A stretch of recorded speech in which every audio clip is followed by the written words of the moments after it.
What's up, ladies and gentlemen of the internet? It's that time. It's Media Clash time. It's been a minute. I have not been in the greatest of health over the last couple of weeks, and so it's been a tough go. But we're back this week. I am Wayne, as always, joined by Paul, and we are going to talk about some movies, some TV, some things like that. You know, the things that we talk about here on the Media Clash podcast. And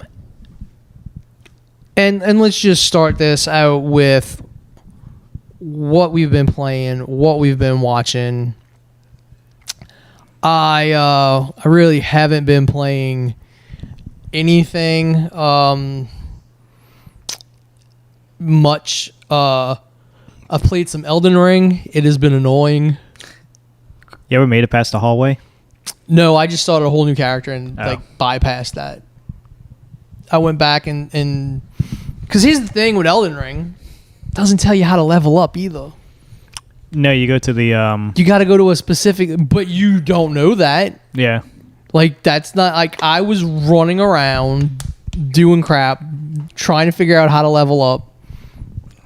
Didn't know how to level up until I looked it up online, and so then I just started a samurai and went and ran and did that. And now basically I'm stuck in one spot because, as usual, there's like, all these small things you can kill, and then this big thing that comes and wrecks you in like 2 shots. So I'm basically farming like an area like right around that spot. You seen the speed runs of Elden Ring? I mean, people are beating it. Heard about them, never watched them. I'm like, I think they're beating them under 20 minutes now. Yeah. Because you can do this clip. You do a certain thing on a certain spot, and it just shoots you across the map. Oh, yeah. I mean, to me, that's not a speed run. To me, that's like you're cheating. Like, you're not playing the whole game as fast as you can. Well, it's under a different category. It's that any percentage speed runs. It's like you're glitching the game. That shouldn't really count. Like, a speed run to me is like you played through the entire game in the shortest amount of time. Not, I get to bypass all of this other stuff and then beat the game. It's just like the dude that, like, I want to know how, like, the dude who just runs around with the pot on his head, like, soloing the boss, like the final boss. Like, what did he do? Like, I'm assuming it's a PC player who probably has done something to the game to, like, max himself out. Now, granted, if I was on PC and I could mod it and just, change all the stats, I'd probably love this game. Right now, it's annoying as hell because, I can't attack or do anything. Like, I get waylaid and it's like, oh, yay. Because it doesn't matter that I'm like level whatever. Like, everything's always going to be stronger than you. And that's just dumb. Granted, now, I do think the no map, no quest markers and stuff, that's kind of a good way to start. I do think once you start a quest, you should have some form of marker on the map. But I do think it would be an awesome way to do a like Division 3 and like wherever it's like, that would be awesome. You just show up, like, especially if you just say, like, Division 1 and Division 2, you're an agent already and you know what's going on. Like, Division 3, you should just be somebody who comes across gear and gets pulled in, who's not a Division agent, doesn't know what's going on. So then there's nothing on the map when he finds the gear. Like, then it becomes literally finding things to open up stuff. Like, that to me would be kind of awesome and really, like, you could do, like, reasonably justify like the hundreds of hours that you spend in the Division because you're literally having to like go through building by building and find all this stuff. The other thing that I've played since the Calamity is Grid Legends. It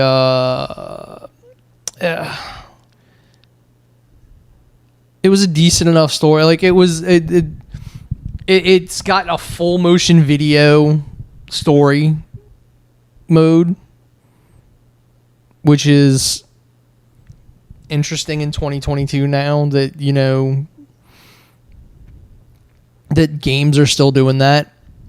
And I think there's other full motion video games out there, like on Steam and stuff.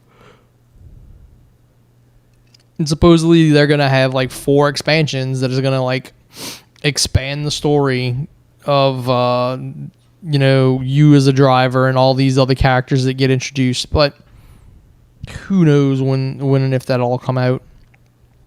But other than that, really, I haven't been doing much. Like I said, I've just been sick and just no energy. Last Thursday when I came home and passed out.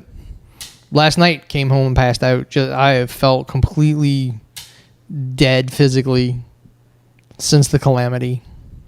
So it's gonna be a while before everything's up and back to normal, but we'll get to it. As far as what I'm watching Moon Knight.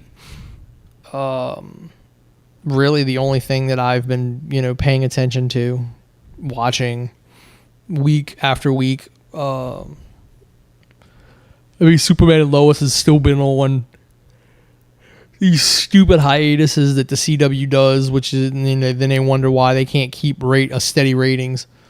But Moon Knight's really good. We can probably talk about that at length a little later. But other than that, not much else.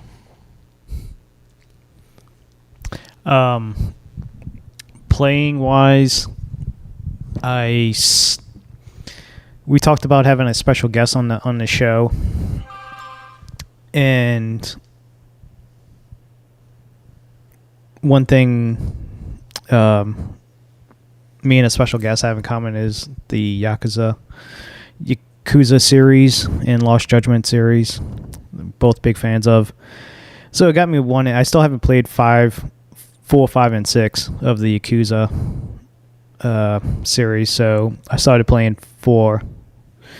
Been playing it off and on this past 2 weeks. And then that's about it playing wise. And supposedly Treyarch is going to do a big patch update for Vanguard and Cold War, where they're going to add a super Easter egg to Cold War. If you've done all the Easter eggs on all the maps and everything like that, there's a super Easter egg and you get bonuses. And then I think they announced it today that supposedly King Kong and Godzilla is going to be in Warzone. As in... It's Operation Monarch. So it's the movie tie-in. That sounds like it would be an interesting... because, literally, it's just going to be the background in the skybox. It's either going to be that, or it's just going to be like, you know how the gas comes in and you get caught in the gas, you slowly die? The zone. It might be that. It might be like, they might just be coming straight through the fucking map, and if you're in the way... You're dead. That's what I'm saying. Like, it's not going to be... Like, I seriously doubt it's going to be you shooting at and like... No, there's no way you're going to be... It's going to be like a skybox, like... Fortnite thing. In the distance, yeah. That doesn't sound too bad, though. That's like, interesting. It's basically... It sounds like them stealing Fortnite, because every time they change the map...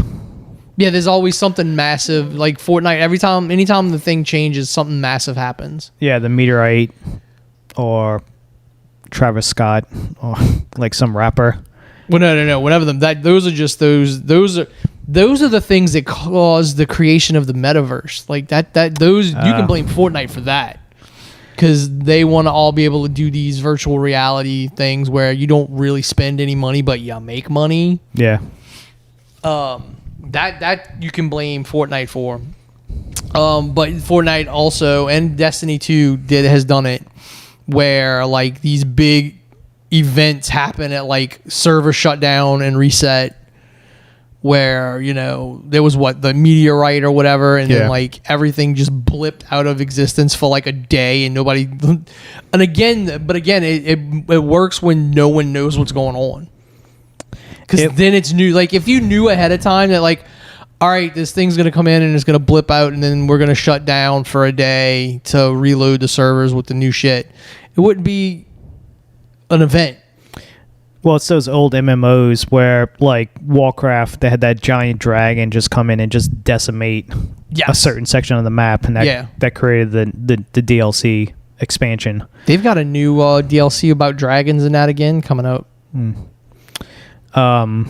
Into the Matrix, I think they just dumped thousands of agents into the servers to like kill everybody off when they were closing the servers. Oh yeah. So when you died, you can't come back in. So they just threw a shit ton of those to wipe everybody out. Also, Evil Dead comes out next month, so I'll be playing that. I don't know how I'm going to feel about it. And I completely forgot the movie comes out in September. Evil Dead Rise. And the things I watched, the one thing I watched that you haven't is Everyone Everywhere All at Once. And it's been getting rave reviews. I think it's got like a 90 something on Rotten Tomatoes. And well deserved. I thought it was a brilliant film. I loved it. Doesn't really need to be 2.5 hours, but everything is great. The writing's great. The acting's great. Editing is phenomenal. Like the way they edit that film of just explaining the multiverse and cutting back and forth to different universes and parallel stuff. Stars Michelle Yeoh. Jamie Lee Curtis is in it. Jenny Slate is in it. But the big standout is, I don't know his name. Short Round from Temple of Doom. And he was also in The Goonies. And then he quit acting. So this is like his first acting gig since he was like a teenager. And I thought he did a phenomenal job playing, he was the husband of Michelle Yeoh.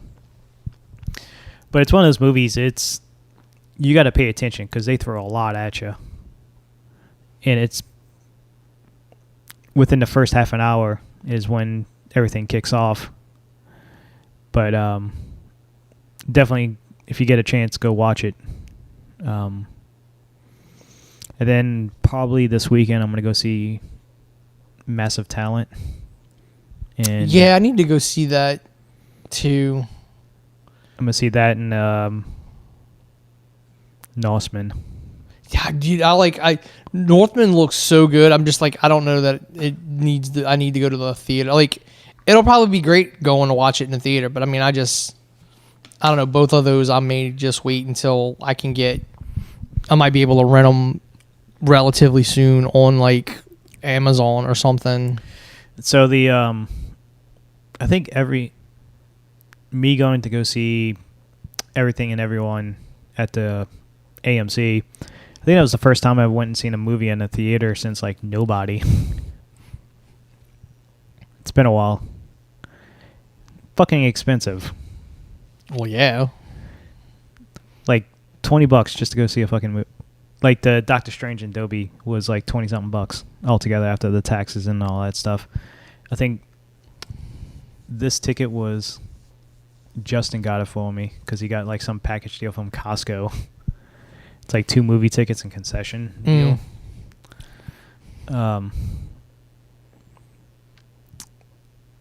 But yeah, and then yeah, Doctor Strange is 2 weeks.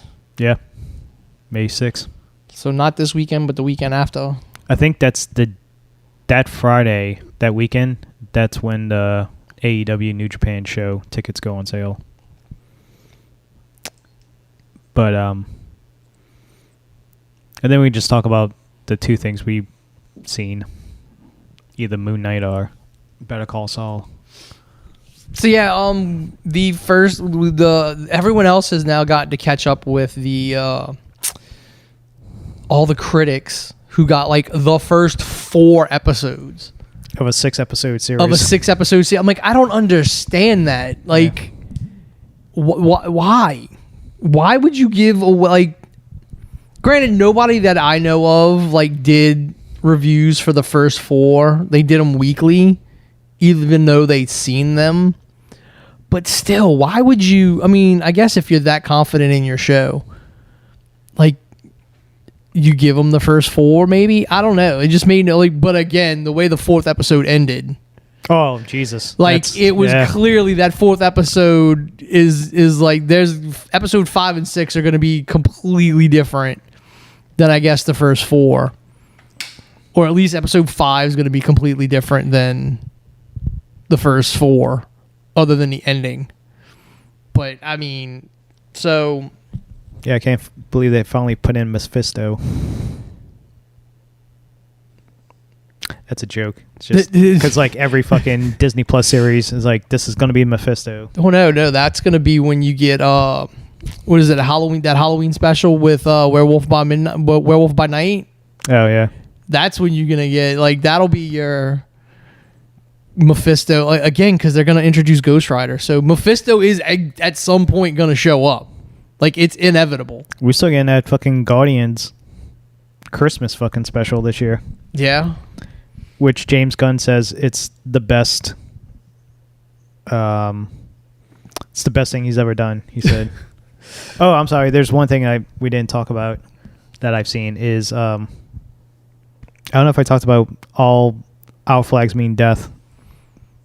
Yes, you have. You talked about it before. The series finale? No, not season finale. But like you talked about watching it.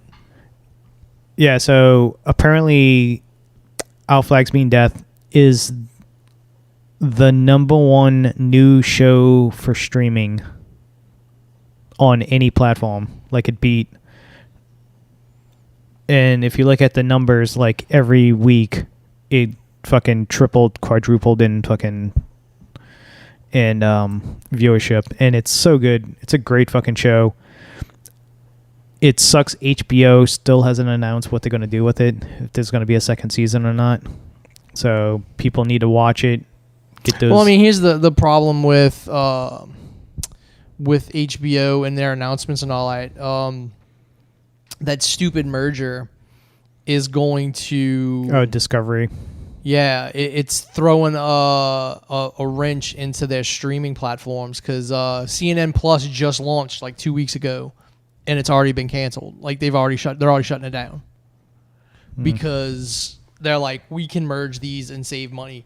Because again, it's 2 massive companies merging. Yeah, so they're gonna have to like cut stuff and merge stuff to make the deal feasible.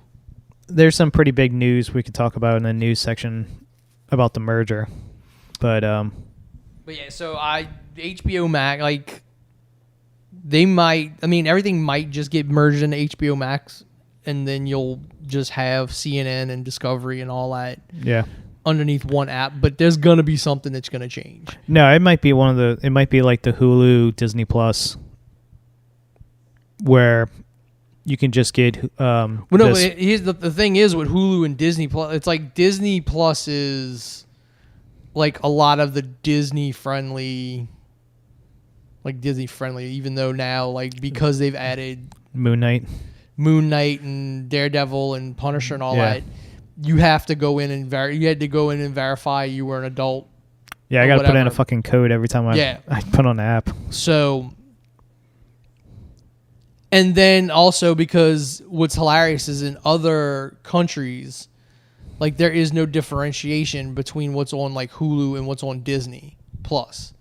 So like everything's just on Disney Plus outside of America. Like there's no differentiation. only here does the word Disney mean, it's family friendly and we can't put anything else on it. So the so like CNN Plus, which literally had like 500 employees and they sunk like a shit ton of money into it, got shut down. So there's no telling what streaming services between Warner Media and Discovery are gonna go away. Or I know I need to redo my HBO Max because the card I had on file expired.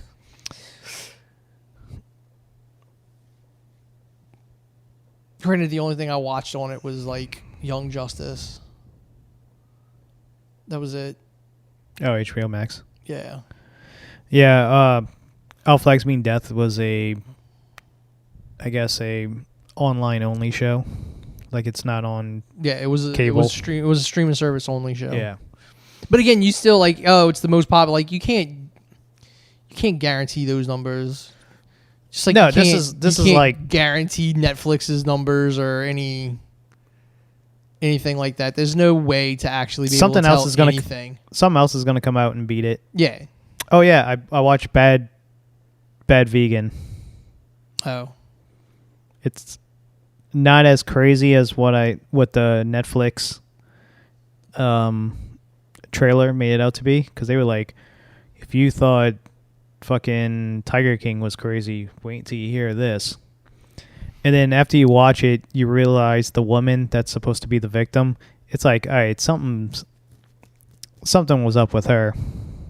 Like, she's not telling the whole fucking truth on this documentary. No, of course, nobody ever does. Like, that's... And then after it came out, she went on public, like any talk show and radio show, gave an interview to any magazine, just bashing the show because they made it look like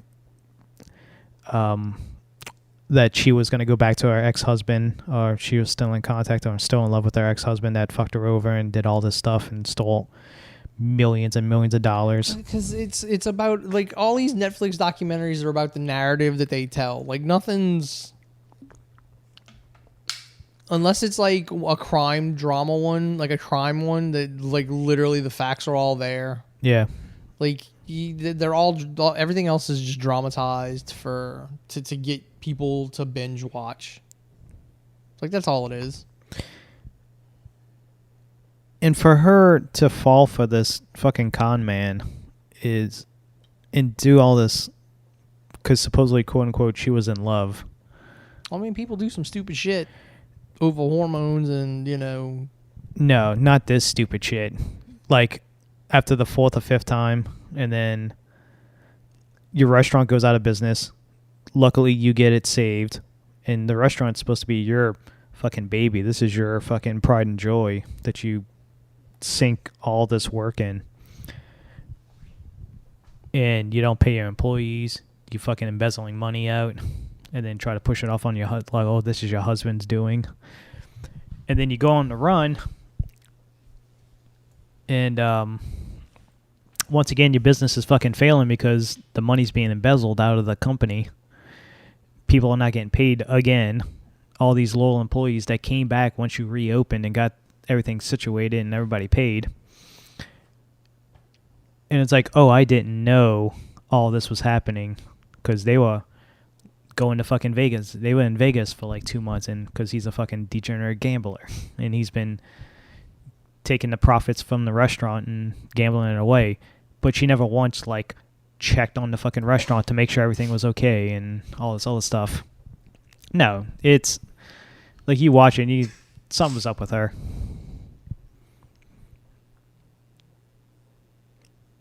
And but back to Moon Knight. I didn't know anything about Moon Knight. I know who he is and stuff like that.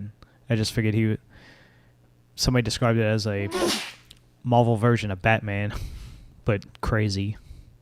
I mean, well, it's because the version of Stephen Grant from the comics is like rich. Yeah.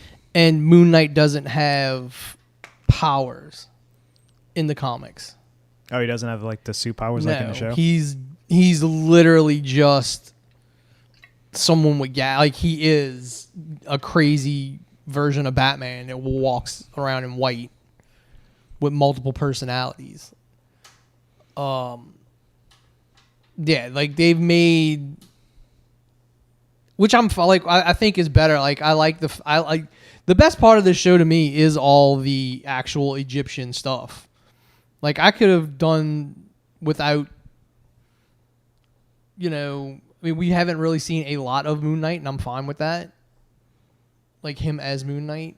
Yeah. Because, I mean, he is Moon Knight, but, I mean, we haven't seen a lot of it. And to me, like, the Egyptian mythology stuff and all that is way more interesting. I mean, because everything else is just believable. Like Oscar Isaac playing, which is going to eventually be 3 separate people. Minus the accent. Well, no, because, I mean, that's why the accent's supposed to be horrible. It's not a real accent. Yeah, that's true. I never even thought about that. Like, that's why it's not supposed to be a good accent, because it's not a real accent. He went to the Dick Van Dyke School of English Accents. Yeah, I mean, it's like, it's what I don't understand, like, how that's, like, the easiest thing that people, like, oh, his accent's horrible. I'm like, because it's not real. It's not supposed to be real. Like, he's literally all American doing, like... Oh, I can't wait to hear his fucking Chicago or New York and accent. Whatever accent he gives, whatever accent that Jake gets, I'm like, that's gonna be interesting. Hey, yo, I'm walking over here. But I mean, I don't know. I mean, it might not actually be. Some people are thinking maybe he's gonna be like an Arabic cabbie. Who knows? Like he's gonna be. I don't know, but I mean, it could be, and he might not have one at all. I mean, it might just be, like Mark. Yeah, he might just have an American accent. Yeah. So it might be like a Chicago, like it might not be something that big of a stretch. Yeah, I thought his acting's very good in the show. Like he's doing a great job. Like everybody's acting's doing really good. Apparently Shang-Chi dude had a problem with Ethan Hawke's Mandarin in that one episode. Okay. Yeah. So but this last episode, the 4th episode, was really fucking turns it on with the Indiana Jones. Oh yeah, Last Crusade style. It was great, and then the fact that it's just I like the fact that Oscar Isaac plays Mark and Steven so differently. Like what was it, episode 3 when they're in the meeting and like just the reflection of Steven is just like geeking out because he knows exactly where he's at. Like he's like, we're in the middle of the Great Pyramid of Giza, and then when he's in episode 4 when they find the tomb and he's like, who is this? There could be so many different people, but it's somebody big, and then it comes to find out it's like fucking Alexander the Great, and he's just like, again, what I did like was either, I think it might have been Screen Crush. It pointed out like, this is like the biggest archaeological find ever. Like, just remove the whole... Yeah, to find an intact tomb of Alexander the Great. Yeah, like that's like would be the biggest archaeological find also ever. Also be a scientific find of, holy shit, there's fucking ancient mummies running around killing people. Like, I mean, even if you cut out all the supernatural stuff and you just found... Yeah. With 100% absolute certainty, the tomb of Alexander the Great. It is shocking that to this day, supposedly, nobody has found that tomb of Alexander the Great. I don't think anyone, like, no one really knows where because he died. Like, so for that tomb to be where he was, like, he would have been transported back. Like, he didn't die in Egypt. No, he died coming back from his conquering. Yeah, when he got turned around in India. Yeah, around India when Yeah, he when that's his what I'm saying. So like he died out east. He would have had to have been transported back. So there's really no telling exactly where they. he wanted to be entombed buried him. in Egypt, and he died relatively young. He was like in his 30s when he died. After he just conquered like. Well, he conquered almost the entire known world. Yeah, 75 or 80% of the known world he conquered. It was under his control. And the only reason why he didn't get the other fucking percentage is because his men was about to fucking murder him. Well, yeah, because they would been going too long. They've been fighting fucking battles and wars for fucking 20 years almost. And they just wanted to go back home. And so but yeah, just the splitting, that first episode where it's just the blink goes to black and then comes back because it's like Steve blacks out and then Mark takes over for that split second to fight off people. It may not even be Mark. Yeah, it could have been Jake. It could be Jake. And especially the driving scene was really good, like brilliantly shot.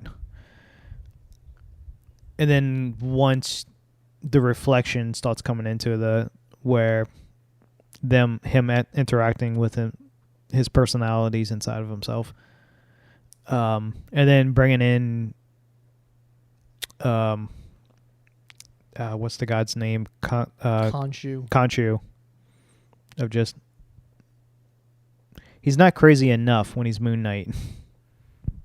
Because from what I've seen in like people posting from the comics, supposedly he's like fucking batshit crazy. Well, I mean, at this point, he is fully accepting of his like psychosis in the comics. Like, because there's two key panels that people always post. It was him interacting with the Punisher, asking, it's like Frank Castle asking him, "Do you still talk to your crazy imaginary god?" And then Moon Knight goes, "Yeah." Is your fucking family still dead? Is his response. And then the fucking Dracula, where he broke into fucking Dracula's castle because he owes him money. I mean, the thing is, like, comic book Moon Knight is almost like on like a Deadpool level. So I think they've had to like they've changed it in the show, which I think like every character doesn't need to be Deadpool. Oh yeah, especially if you're gonna bring him in. Yeah. But then the fourth episode towards the end, when he gets shot and he goes to the hospital, and it's like you kind of think it's like, oh, was this all? Because everybody in that all the patients. Yeah, all the patients are people that have been in the show. The dude yelling bingo was the fucking statue guy. Mm-hmm. His boss was sitting in the chair holding the Scarab plush. Yeah, I mean, it's... I don't think it's all been in his... Like, no, the whole show hasn't been in his head. No, it's not, because it obviously, at the end, it proves it. Well, I mean, it doesn't. I mean, that could clearly still be in his head, like, because that was just weird. But, I mean, I think the fact that Layla is still, like, clearly he got shot in a tomb. So it's not all in his head. Yeah. Because he finds himself in a fucking... In a sarcophagus. Like, and then there's the third one that's shaken violently, like, because clearly whoever's in it wants to get out. I forget who... What's that one YouTube guy who does reviews and shit like that and fucking deep dives in episodes and movies? Not Jeremy. Crush? It might be Screen Crush. It's a guy standing in front of like a whole wall of DVDs. Yeah, he works at a Ryan's his whole gimmick is he's like stuck. He works at this video store It's a he cat. has no idea where he is. He doesn't know he's just always there. Is there like a cat talking to him? No, it's his dog. Dog. Okay. So I watched his episode because it popped up on my recommendations after episode 2, I think it was, and he was the one who threw it out there. It's like, yeah, they're going to introduce the third. They've been dropping hints to these first 2 episodes of a third character, a third personality, when nobody else was really talking about it. I mean, that's because he kind of bases his stuff. Like, he knows the comics. Yeah. He's like, all right, so clearly the character's there, but how are they going to introduce it since they just didn't openly introduce it? Yeah, then season 3, they really fucking showed it when he stabbed. Yeah, and then, so episode 3, they really make reference to it, but then they just kind of let it go. Yeah. And then now we get the freaking sarcophagus that's clearly got somebody in it that wants out. I mean, I don't think honestly, since we're now we exist in a world where Egyptian gods are real, whether they're probably aliens like Asgardians. I don't think he's I don't even think it's I think that's some form of purgatory, because the goddess that shows up at the end is some life-giving Egyptian goddess, the hippo-headed, the hippo queen. Yeah, that freaks that was so great just seeing Oscar Isaac play that scene twice, 2 different ways, yeah, next to one another. Mark's, who was it? I don't know if it was Mark and Steven, the one on the right hand. No, on the left hand side, just fucking freaks out and runs. No, Steven is the one in the dark sweater. So he just backs up and all that, and then Mark's on the right. Mm-hmm. It's just so great. But I think it's the other gods know what's going on, and this is them trying to because one way or the other somebody's gotta save save him. He was shot in a tomb, and Khonshu he has no access to the power. So what I think is going to happen is the god avatar that helped them, basically told them to go to this one location after the meeting. Oh, the woman? Yeah, the woman. I think she probably breaks the statue to release Khonshu to help out Steven and all them. I mean, it's something that's got to happen relatively quick. Because, I mean, he's shot twice in the chest. He's dying.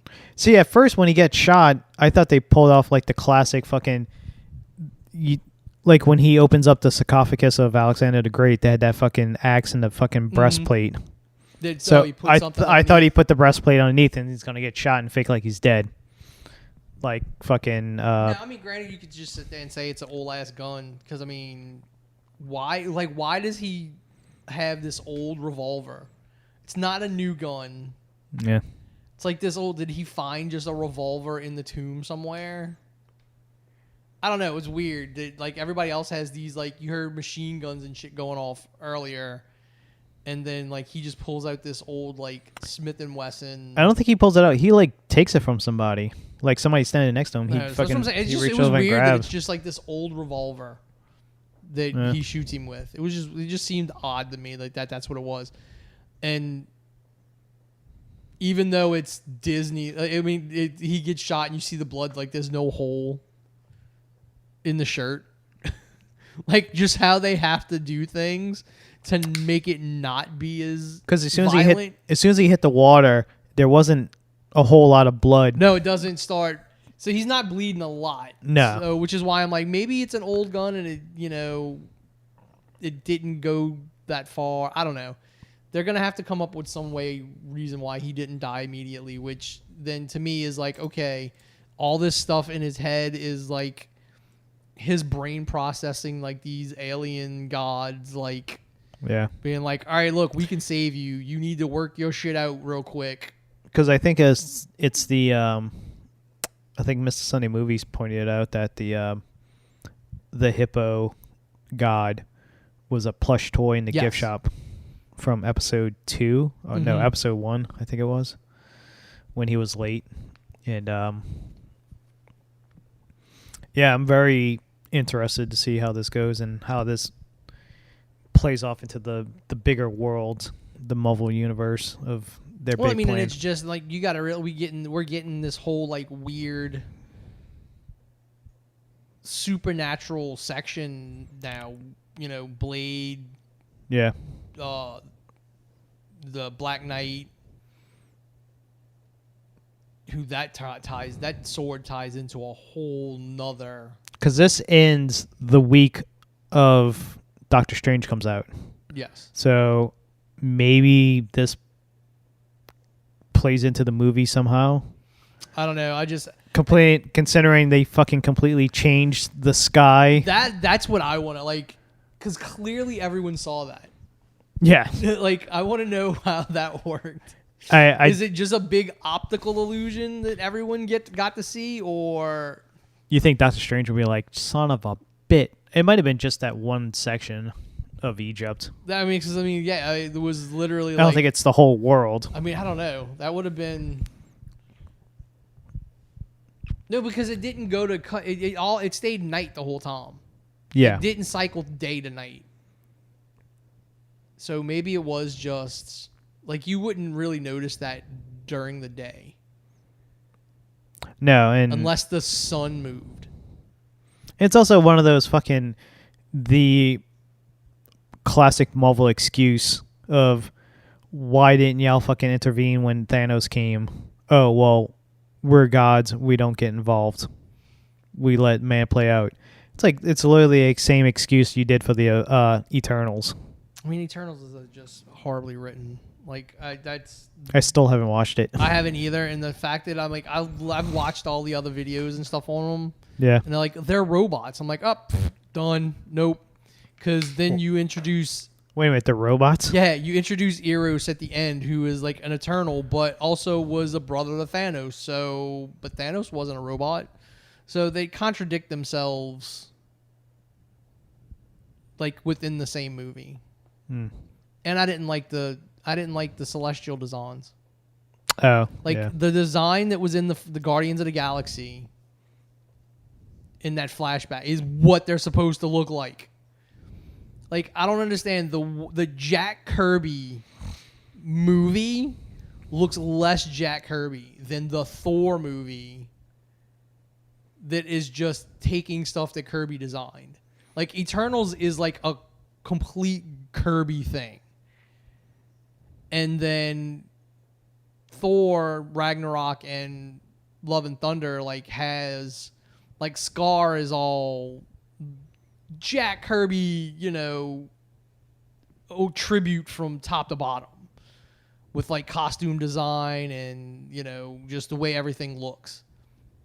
And yet the movie that was based off of Kirby's like own creation and designs look nothing like Jack Kirby designed it. So that's the big reason I'm just not a fan of. I mean, some parts of the whole why didn't you do anything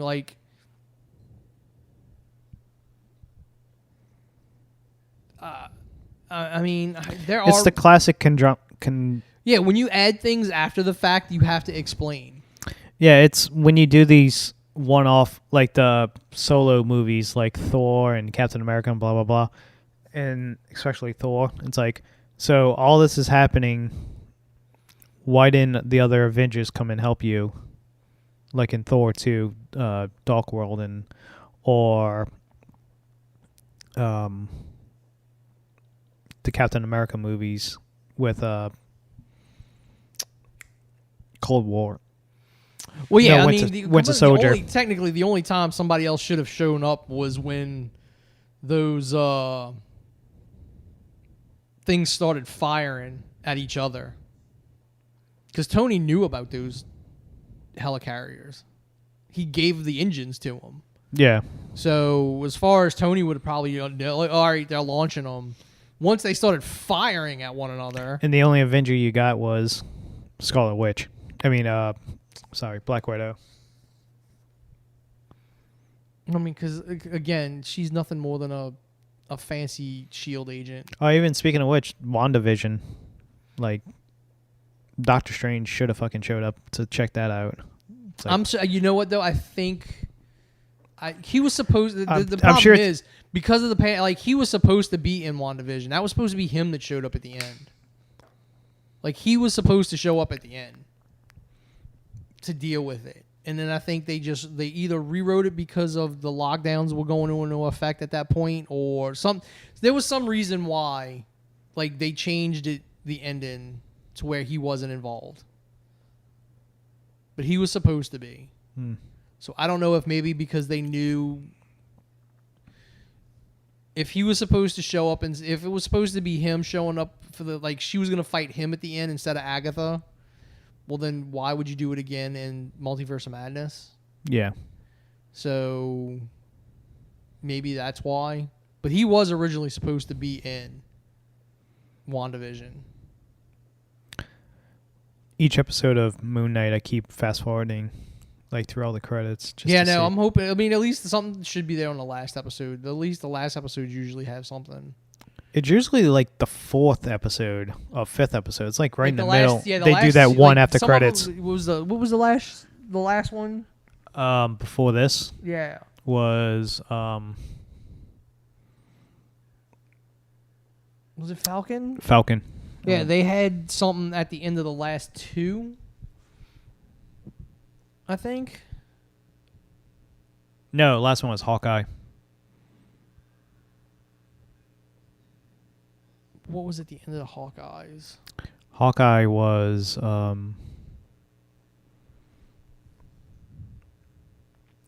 the chick, fucking Julie Louis Dreyfus. Oh yeah, that's right. Yeah, she showed up. I'm trying to think now. The after credit for When Hawkeye. Winter Soldier was fucking what's his face, U.S. agent, like gets his shit back. Falcon, yeah, she showed up at the end of that. Hawkeye.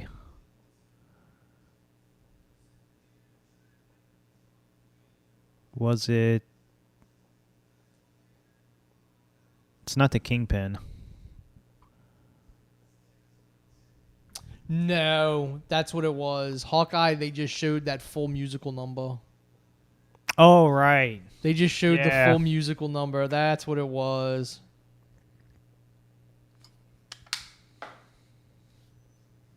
That's what it was. Yeah, because Hawkeye had two. I mean, Winter Soldier had two. It had her giving the U.S. agent like back his suit and stuff like that, and joining the team, and then also you seen what's her face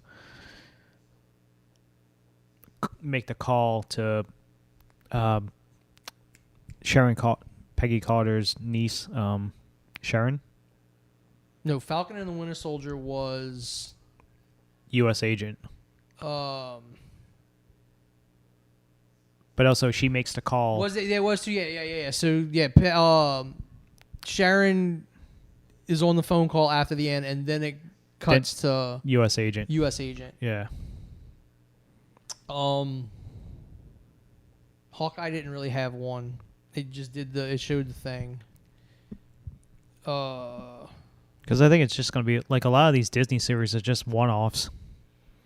Yeah, unless they come up with something else to do. Yeah. Because I don't think they already announced they're not going to be another WandaVision. And maybe you can do another Winter Soldier. I mean, you could do Falcon. another season of Falcon and the Winter Soldier easy. Yeah, and you can do another Hawkeye if you really wanted to. If Jeremy really wants to. Oh yeah, I mean, I think you could have either one. I think a lot of what I think the setup coming out of those other shows is going to be Young Avengers, because now literally there's only one character that hasn't been set up. And it's Hulkling. Oh, what? Because you still got, what, Miss Marvel, She-Hulk. Well, Miss Marvel is going to be... It's basically a setup for her to show up in Young Avengers. Granted, I hate the fact that they changed her powers. Runaway? No, Runaways was a TV show. Oh, on Hulu. I want to feel like I'm forgetting another Marvel. I don't know why all the fucking Star Wars ones is the only thing popping in my head. Because that's the next batch. Yeah, Obi-Wan's next. The next Disney show. Because you can do another Moon Knight series because, season, because I don't think you're going to do a whole movie dedicated to him. I think that's a character not known enough. Well, I mean, I just think it works better a lot of these work better as series that you can expand on things. Yeah. But because I mean, Blade's going to be a movie, unfortunately, and I'm like, I'd rather see Blade in a series like this. Yeah. Especially since if he's putting together like a Dark Avenger, like if he's putting together the Midnight Suns. Oh, you can talk about Morpheus. I haven't watched it. Oh, did you skip it? I didn't watch it. Oh, that's right. It was fucking... Yeah, I didn't watch it. Yeah, it was after the tornado. Yeah, I'm like, no, yeah, we didn't go watch it. Yeah. It was like, look, I don't know what it is with Disney and Sony. Like, that could have been in the MCU. Like, the trailer was in the MCU. No, it's fucking Sony once again shooting itself in the foot. But no, because there's literally, like, the stuff in the trailer that connected it to the MCU isn't in the movie. Yeah, because they probably did that just to fucking make people generate make people buzz. It's like, well, I mean, it could have been, but, you know. They do the opposite of what Marvel does, where Marvel takes out shit from the trailers, Yeah. but redoesn't, like, puts it back in the movie. Mm-hmm. And So, then, they just put, like, the whole alleyway scene with the murder poster. Like, nope, that's not there. All the stuff with Adrian Toomes isn't there. Yeah, trying to explain how he ended up like getting sent to another dimension. the only person to get sent to the Venom verse. Yeah, it makes no sense. Because it's like, all right, so if they're in here, how does Spider-Man and fucking Ned and Gwen Stacy, Mary Jane, how do all of them get brought in to this without even realizing That's just it? it. That like they're not going to be. Like there's a Spider-Man in the Venom universe. They just didn't say who it is. So, Morbius had the biggest drop off from week 1 to week 2. Oh yeah, it was because again everyone went to see it thinking, oh, and then nope. Yeah, they get that shitty after credit scene.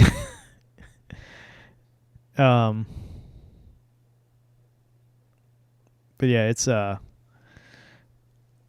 knew from the start, like as soon as they announced that Dude, I'm like, well, so it's like Jared Leto, brah. What the hell is like? He didn't want to do reshoots. Apparently he didn't want to. Like they watched, like they did a test thing. It fucking bombed.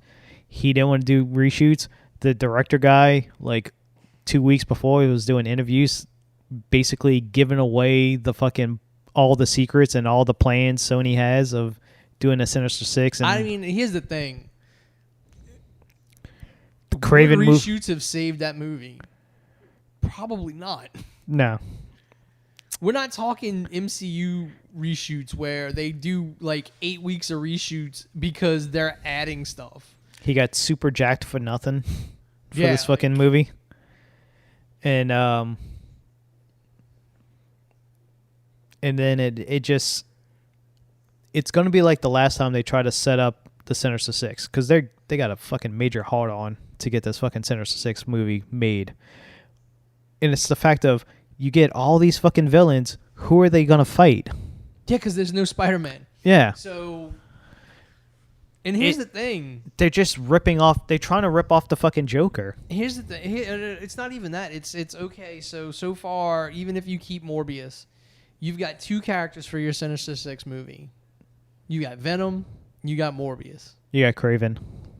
Craven's not been made yet, so you can't count it until it's made. No, it's being shot right now. So okay, and then we've got Vulture because of the after credit scenes in Morbius. Yeah. So, but here's the thing. Do you bring in Electro? Do you bring in Jamie Foxx? So here's the thing. None of these characters are villains anymore. They're None trying of to. them. No, They're anti-hero. They're not villains. they're trying to make them. Sinister Six is villains. Yeah. Like none of these characters are villains. It's the same thing of like, look at the fucking Venom movies. It's like, that's not fucking Venom. That's not Eddie Brock. That's not what it is. It's a fun version of Eddie and Venom. Like, I'm not gonna lie, the movies aren't that great, but I do like the dynamic of that Venom and that Eddie. Especially since they established pretty early on, like, this version of Venom was a loser. It's the whole fact of those movies are only as good, as popular is because of Tom Hardy is basically going 100%. He's 100% in on these movies. Yeah. He wants these movies to succeed. He's not just like Jared Leto, just fucking sleepwalking through scenes and get that fucking Marvel paycheck money and be done with it. Because he ain't get a Marvel check. He ain't coming. He got a Sony check. He ain't coming back for Sinister Six. I hate to tell them. After this bombed and it's horribly reviewed and people fucking hate it, he's not coming back. He's gonna be like, I ain't doing shit unless Disney's in charge. Yeah. That would be what it is. Like, I'm amazed. Like, that would be what it is. Like, Jared Leto be like, who's producing this? If his name's not Feige, I ain't coming back. Like, I'll hang out with Tom Holland. Yeah, I'll do that. You know, I'll be. And again, it might not even be him. It might be fucking Garfield. No. Like I'm saying, like no, like a true MCU. Like, oh, okay. Would be like now because now we're getting Tom Holland going into like college. Like somehow he's gonna get into New York NYU. NYU, yeah. And you know, so I could see Morbius showing up as like already having his powers or whatever, just like completely skip the origin and being like a teacher or a professor or something at school. It's gonna which is where you would introduce Connor, like the lizard. Yeah. Like, so you could do, like, you still have a whole bunch of stuff you can do with Spider-Man and his villains before you even think about a Sinister Six movie. Oh, did you see Spider-Verse got pushed back a year? Did it? Yeah, they announced it yesterday. Part 1's going to be 2023. God damn it. And then part 2, I think, is 2024. That sucks. It's the fucking comic book movie way. All comic books movie gets pushed back. Well, I mean, it's a difference than, you know, it's animated, so I don't understand. Considering fucking Thor was supposed to come out last year. Well, I mean, all of these movies are like completely like they that was supposed to be. They changed Far From Home, like No Way Home and Doctor Strange. They changed the movies because of the release date orders getting changed. Because that was the first announcement. I think the first release date for Thor Love and Thunder was November, and then it got pushed back to Valentine's Day, and then it got pushed back again to May. No, July. No, it's in July. It's like, is my birthday on a Saturday? Because I want to say it's July 8th.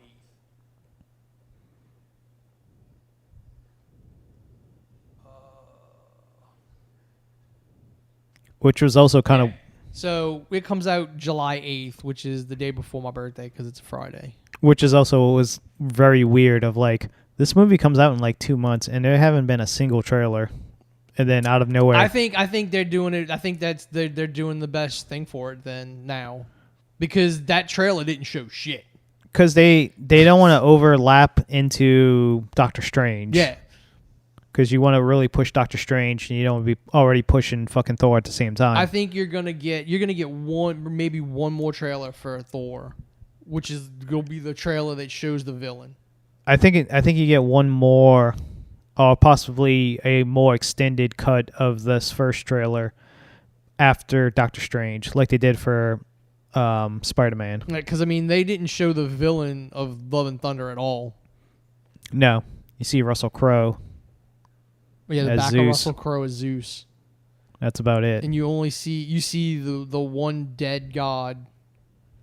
This is a snow planet. It's a big Yeah, straight from the comic book. yeah, Yeah, same shot. which is literally has been killed by Christian Bale's character.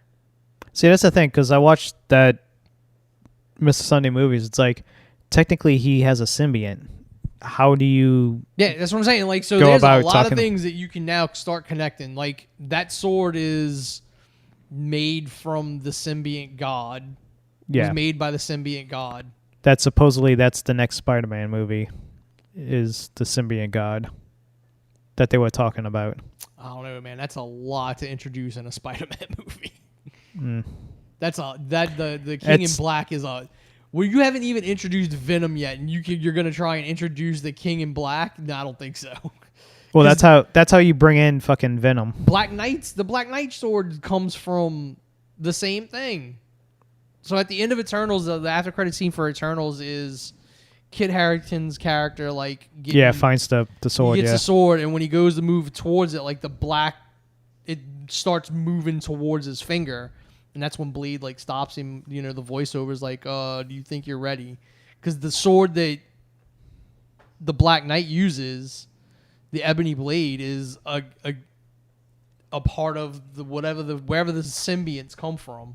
yeah, and they're all hive mind, so they all know each other. Which again is why the after credit sequence with fucking Venom made sense, but no one else. I don't get it. Why didn't he just... Why did he know? He's never met Spider-Man. How did he know? Because he literally says they're a hive mind. Yeah, it's Sony's gonna fuck it up. Oh, yeah. I can't wait for, Once again, this is gonna get canceled. I can't wait for Disney to be like, look, bro. Just give us Spider-Man Just back. give us back Spider-Man. You're going to keep having diminishing return. The only movies making you money are the ones that we produce. Because I don't think Venom 2 made what the first one did. Oh, no, it tanked, and people fucking hated it. It wasn't as critically raved as, Which is the hilarious, first one. because that first one's horrible. Oh, the first one's fucking... First one is horrible. I'd much rather the second one.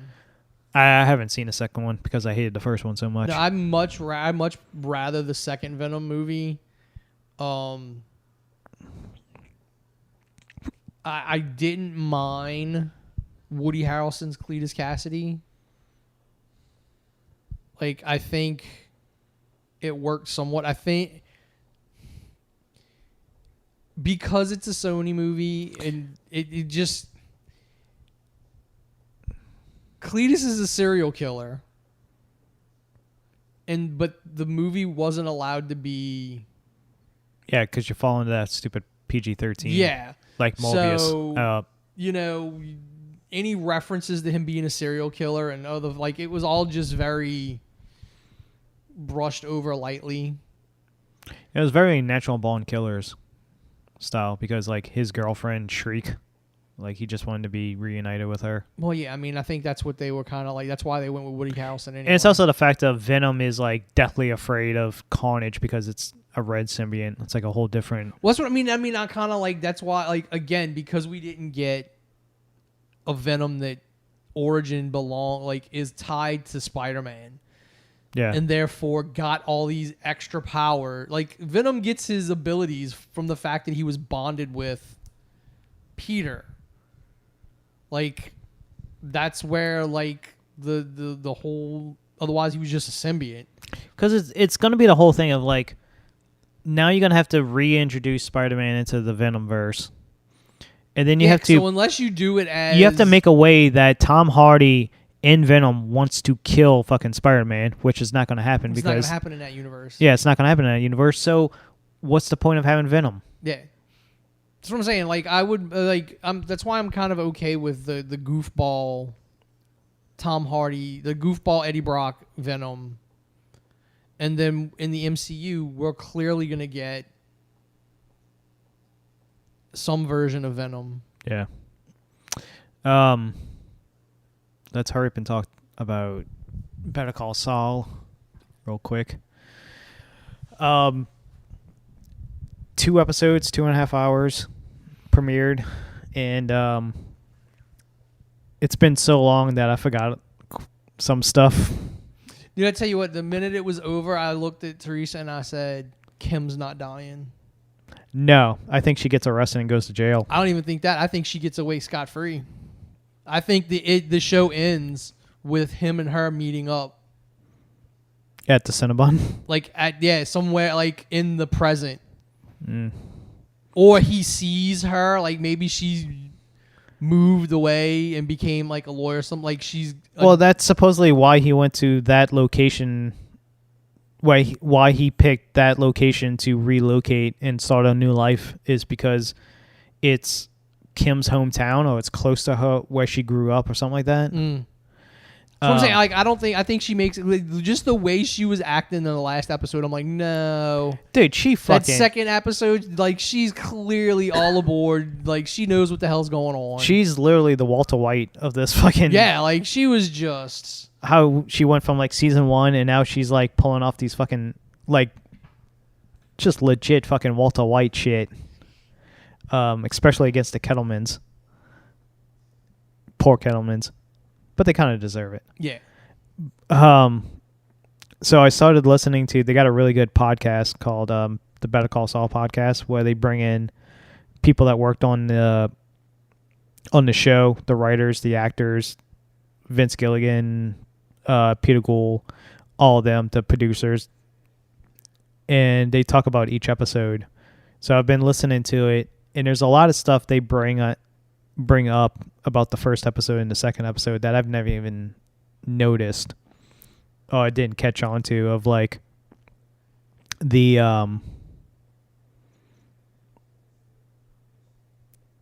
shot, that whole montage of them ripping up the house, Sal's house. Mm-hmm. The opening.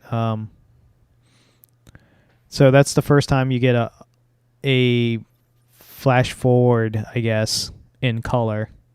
I wouldn't even call that a flash forward. That's a flashback. You think? That's when like the IRS? It's a flash forward from the FBI or where DA. Where Better Call Saul is. Yeah, but that's what I meant. Like a flash. Like it's a flash forward from where Better Call Saul is, but that's basically the end of Breaking Bad. Yeah. No. Now what was that? A little water cactus or whatever. That was a plug, a water plug, like a fucking bathroom plug, I guess, or something like that. That was CGI. Everything else was practical effects. Yeah, no, but like, what was the point of? So they said there are things from Breaking Bad that's in that mansion, and there's also things from this season that you haven't even seen yet. That's what I'm figuring it's either something that's in the season or it was... Kim has to give that to him. Yeah. The ties effect of going from black to white to color, like fading in, that's all real ties that they started off with black and white ties, and they just put them on like a little conveyor belt falling down in front of the camera into this box. And then they slowly put the fucking merge the color ties into it to give it this effect of the Wizard of Oz going to color. The toilet, they called it the Trump toilet. Because it's like, I don't remember, like, that's the first time you saw how he was living too. Yeah, because I don't think like, they ever... You don't ever, like, you see his office, but you don't ever see his house. The most gaudy fucking house you ever fucking... Like, those fucking... The paintings that... His fucking bathroom is like the size of a goddamn master bedroom. Yeah, that's what I'm saying. Like, that was the first time you ever got to see how Saul was actually living. Yeah. Lalo... I didn't realize that was the body double. I'm confused as to... So, the person they're saying is Lalo that burned up in the house... Is the guy... Is not the guy. No, it's the guy when he goes to that couple and he's drinking the coffee and he tells the guy to go shave. It's like, oh, keep the mustache and the soul patch. That's the body double. He personally, because they explained it on the podcast, because I didn't really pick it up until I listened to the podcast, that when he's like, oh, thank you for getting him the dentist, that's how he made the... But I mean, so then the time, like they presented it in a weird order then, because he gets out. It's the next day. Like they show him walking during to the next day. No, that's that morning after the firefight. And then he goes and kills these two people, brings the body back and burns it? Yes. So their house, they moved them to like his little compound. He's like a caretaker to help for the house and stuff like that, and the ranch and all that stuff. And so he personally, because they made it like they wrote it as like a Saddam Hussein body double type thing. Like he found this person that looks like him. Yeah. And see, I just thought he was going to have somebody else around that way when he went to America to look for, Gus. Like, yeah. They would be like, oh, no, so if it was like said he's alive, like, no, he's still in Mexico. So, and then the cousins come in, and you seen how everybody fucking treated the cousins. That's what I'm saying. Like, it was out of order, and it just seemed weird. Yeah, because I didn't pick it up until I listened to the podcast. I'm like, how did they get a fucking body double with the same dental records? Because, like, my guess was, oh, they just he paid off the federale. Yeah. Or so yeah, okay, no, it makes it the way they presented it was odd and just didn't make sense. But now that makes sense. Yeah. Like if you go, okay, it's like that morning. Because originally, the original plan, according to Vince Gilligan, was they were going to have a body double just living up the high life, that they moved them out of this poor fucking neighborhood onto the ranch. He's getting paid all this money. He's driving a fucking Ferrari and all this stuff. And then, all right, it's time to cash your chips in and fucking stab him with the scissors. But no, they made him like super sweet, fucking extremely that nice. Makes Lalo look worse. Yeah, exactly. That makes the character even fucking worse. What else about this episode?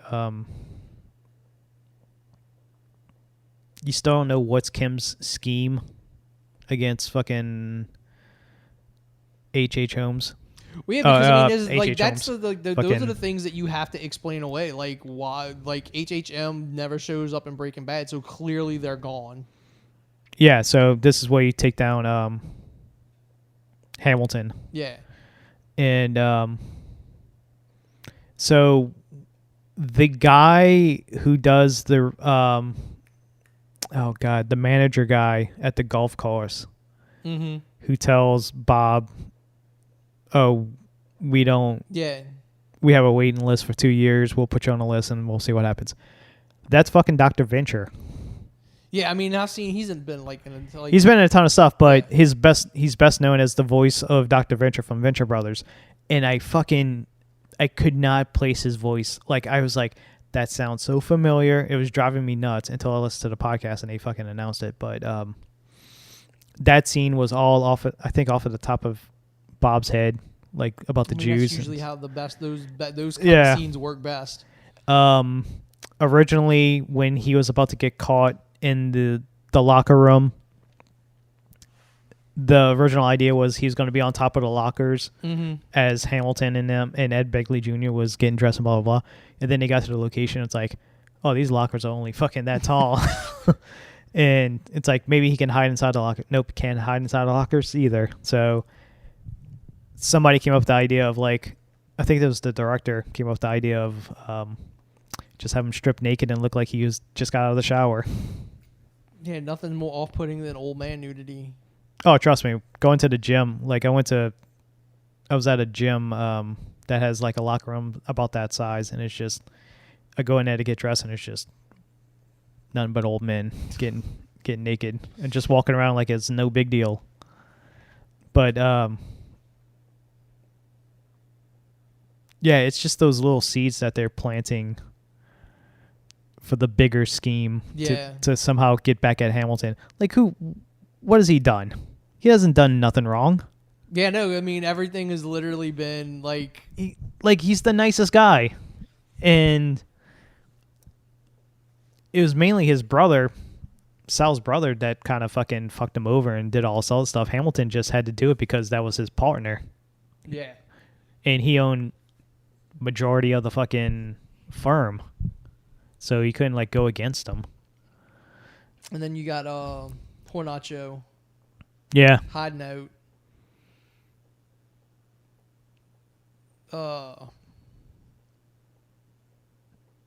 And whoever was, helping him was basically backstabbing him while he was doing it. Oh, that was Gus's guy. The one he talks on the phone? Oh, was that the other guy? Yeah. Gus's right-hand man that takes care of everything. I mean, that's not going to end well. I mean, isn't he in Breaking Bad? I don't think so. Unless Mike kills him. That's what I'm saying. I think Mike might kill him because Mike's basically Gus's right-hand man. See, here's the thing. Everybody automatically think Lalo is dead, minus Uncle. No, the uncle thought it too. Yeah, until he gets the phone he gets the phone call. So Lalo. I don't think Gus thought it at all. No, as soon as Gus seen he doesn't. Gus didn't think about it, and then when Gus talked to the uncle and saw the uncle's reaction, Oh yeah, definitely. then he knew. But I don't think Gus thought Lalo was dead. No, because he wants 100% proof that Lalo is dead, but you can't do that because of one, it's the federale that you can easily fucking pay him off and say this is him. The body was burned. It was burned, so you can't visually identify it. Yeah, and so and Lalo knows that the last mercenary person made a phone call. So he knows somebody's up, out to get him, and he wants to make sure, because I think the last person said, "Oh yeah, he's dead," before he killed the fucking mercenary guy.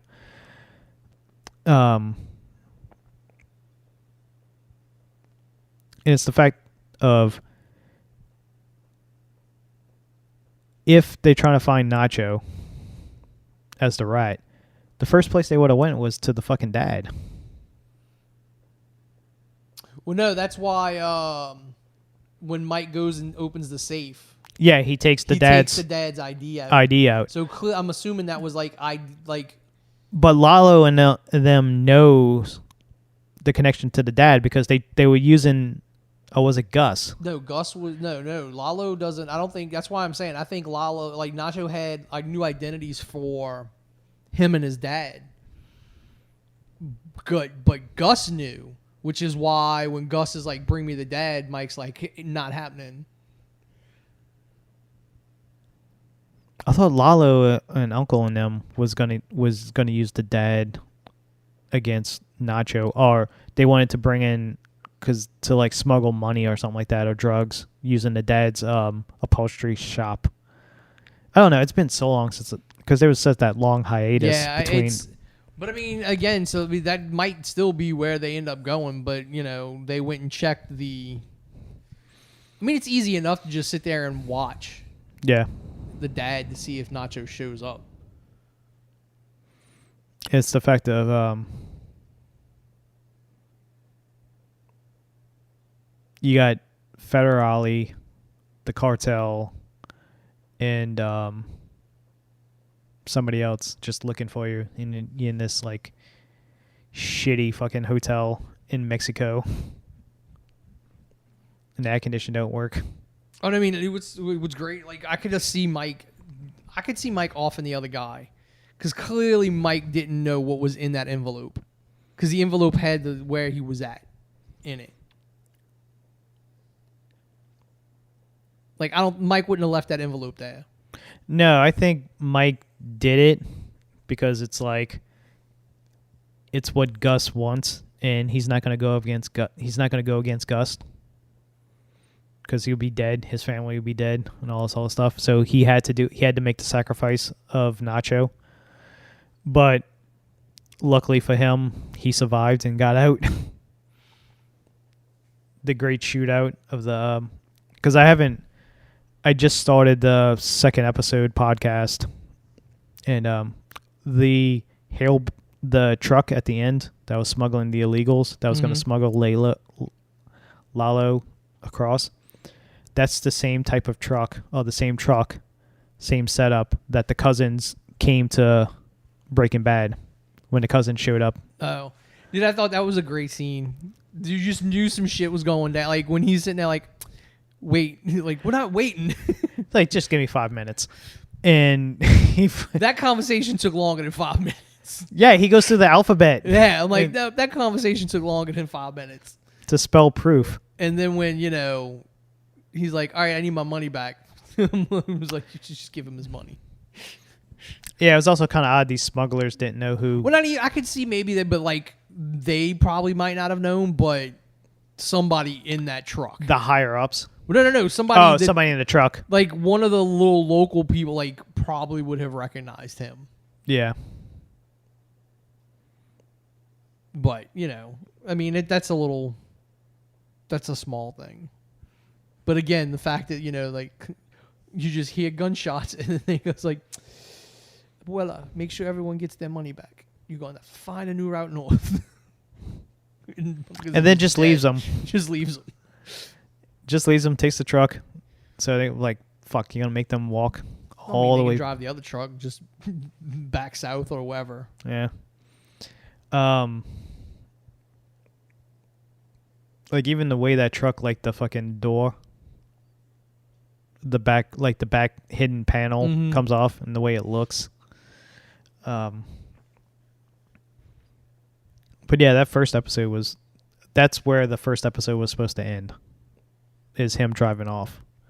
And then after that is the beginning of the second episode where you get reintroduced. Like when the Kettlemen show up, I was looking, I was like, man, they look familiar. And I had to pause it and look it up. It's like, oh, right, that's the fucking embezzling. Yeah. From like the first couple episodes of season 1. Yeah. Not doing too good. Falling on hard times. No, but I love the fact that, that's where you get the Kim's whole, like, this is all on Kim. Like, Kim told him straight up, he goes, you know what you're going to do. You're not going to like it. Like, Kim sucks, sent Saul after them. It's also the fact of, they talked about it, I think it was from the first episode, of like Saul, Bob Odenkirk as Saul is not 100% Saul. Not yet, no. He has his doubts. When he's talking to the prosecutor and about like, where's your guy jumped bail and all that stuff, and he goes and sits in the fucking... Yeah, he's still not 100% there. He's still... Because just like it's the same thing that at the end when like she sits there and rips them and makes them like their bitch, and then like he comes out after she's out and she's like, you gave him the money, didn't you? Like he's still got that little bit of Jimmy in him. Yeah. It's the fact of he has doubt, and being in the desert and having that shootout and almost dying like changed him to where he doesn't know if he can do this. Mm-hmm. He doesn't know if he can go this route. So something has to happen to make him fully commit to Saul and be that fucking character. Maybe it's Kim turning on him. Maybe that's how, like, maybe Kim just turns on him and leaves. Or he fucking, they do something, or Kim does something and he doesn't have her back and fucking turns her in. Yeah, I don't know. Like, it's like she breaks too bad. Like, she goes down that path that he can't follow. Like, I can't do this. No, then I mean, I don't think that would be, like, it's got to be something, I think, the opposite way. Like, it's got to be something the way he has to make a decision. And then you figure out, oh, that's where he gets the giant Statue of Liberty inflatable thing. I mean, it's all these little eggs and Easter eggs and stuff like that. I mean, it's awesome. Like clearly, Vince Gilligan is still writing. Some of the best shit. Yeah. Like on television. And it's also watching this. It reminds me of watching this premiere. It was gonna be it was a big ratings get, even though it was going up against the fucking NBA playoffs and stuff like that. It still did really good in the ratings, in that every other commercial was a new AMC fucking TV show coming out. Mm-hmm. So they did little quick teasers for Interview with a Vampire. I think they did two different teasers for that, and then other shows. And then it just reminded me of man, all those other AMC shows that they try to fucking do after Breaking Bad. That was going to be their next Breaking Bad. Into the Badlands. I mean, Into the Badlands lasted for a few seasons. It was never going to be... No, nothing comes close to that was that was fiction, but it never got the ratings. Fantasy fiction. That's not... The fucking George Washington spy fucking show. That lasted for a few seasons too. The problem is, Breaking Bad didn't start out huge. Oh no, it didn't get huge until the 5th season. Yeah, I it think. didn't get huge until it was almost over. Yeah, word of mouth. Yeah, that last break, that last season had a massive break, and word of mouth made those last episodes massive ratings draws. No, I think it was before. I think it was season 5. Once it got uploaded to Netflix and stuff like that, and people can binge it and watch it from the beginning all the way through. Because I remember it was a huge deal when that season. Yeah, but I mean, if you go look at the actual breakdown of the seasons, the last. Oh yeah, they thought they wouldn't get canceled. The actual ratings, weren't until season 5, season 6. Season 5. Yeah, season 5 when it was that's when the ratings got huge, and it was the second half of season 5. They Vince and them said this last season of Saul, there's going to be so many characters popping back up. Yeah, because now you're running up against Breaking Bad. Yeah, now you're getting close.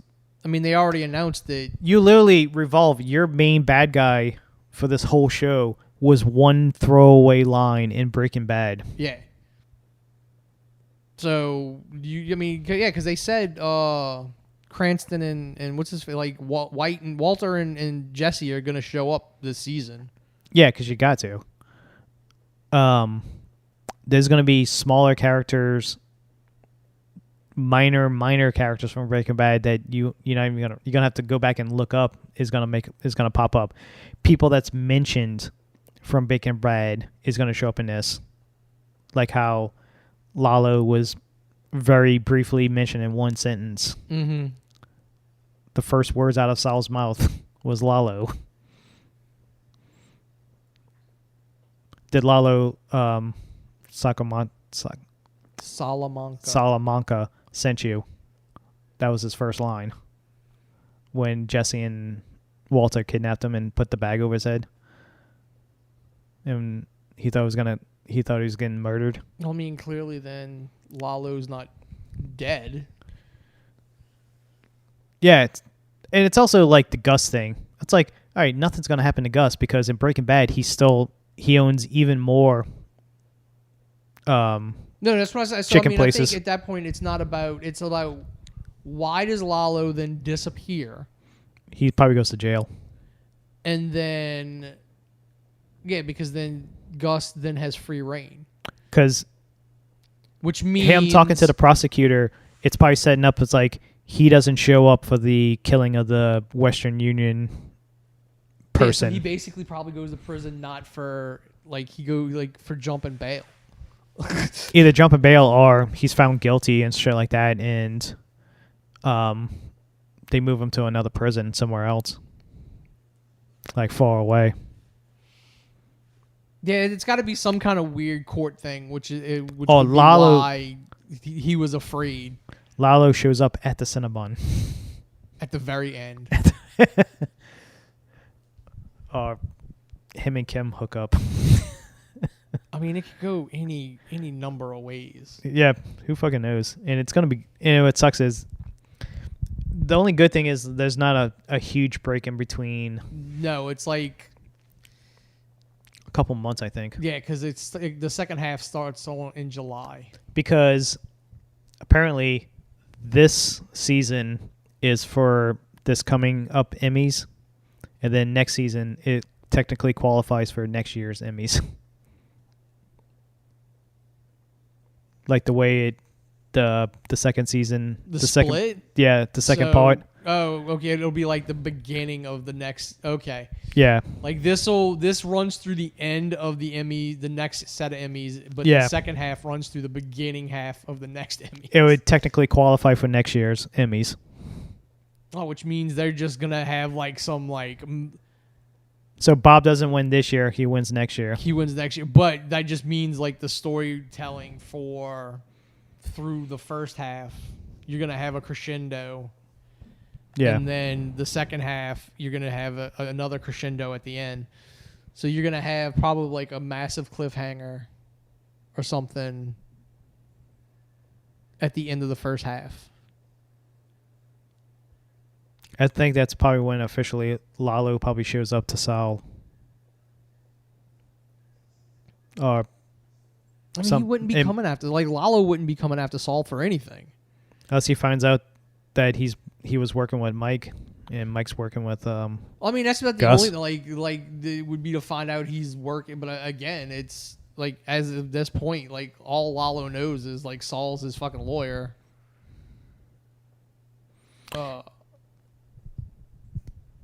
yeah, it's such a good like. I don't think they're gonna do 2 episodes per every It's week. going to be one episode afterwards now. And apparently this season was shot right at the beginning of the outbreak. Like this is the first time they said this season was the first season they actually fully wrote everything complete before they started shooting. Like every episode was fully written. Mm-hmm. And I think they said every episode is going to be over an hour, Yeah, because this was 2.5 hours, so each was what? like an hour 15, Hour 12. Hour 12, yeah. So, like, yeah, I think they said every episode is going to be over an hour, so it's like a full hour long. Oh, quick question: who's doing Renfield? What streaming site's doing that? Renfield, is that? Peacock? I mean, not Peacock. Apple TV.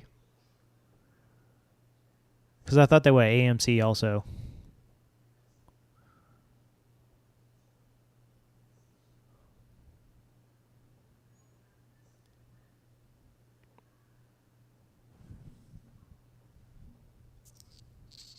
No, that's just a movie.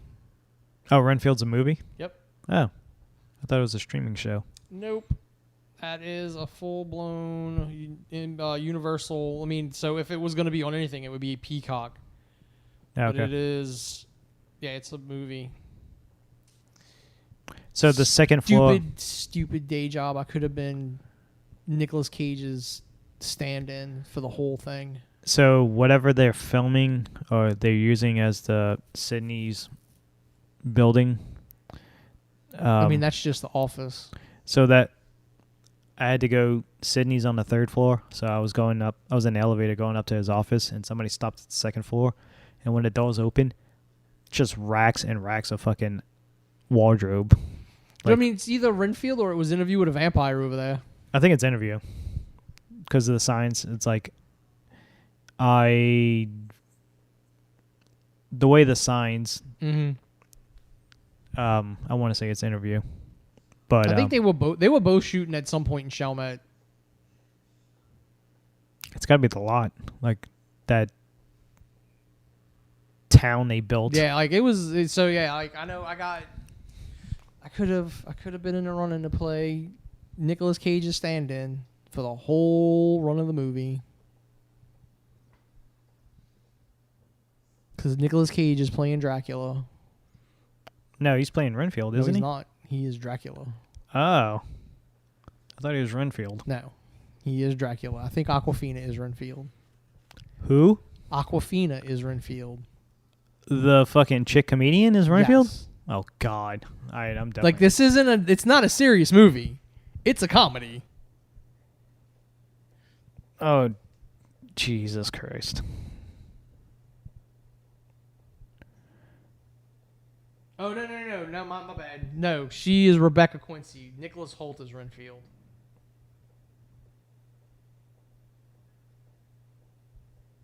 Oh, fucking...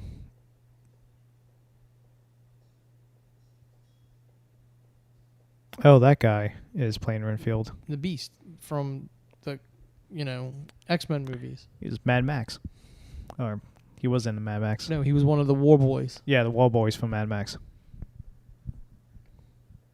So is this set in, like, modern times? It is. Yes, it is. Yeah.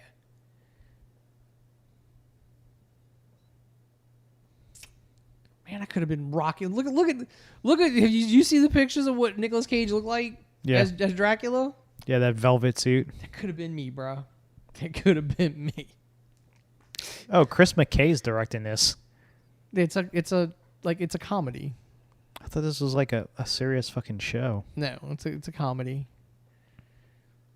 You're gonna get all of Nicolas Cage in this.